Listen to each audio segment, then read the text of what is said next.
2015 Toyota Prius C, maintenance required light notification, reset.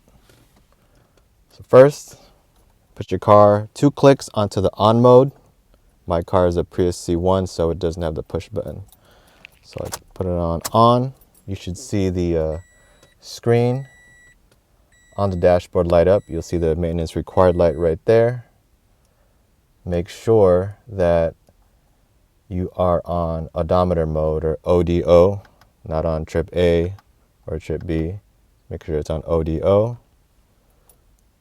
Go and turn off the car. We're going to turn the car back on to on mode, which is 2 clicks. Press trip 3 times, holding on the third. We're going to hold down until the countdown timer gets to 00000. There you go. Maintenance required light notification, reset. Try it out.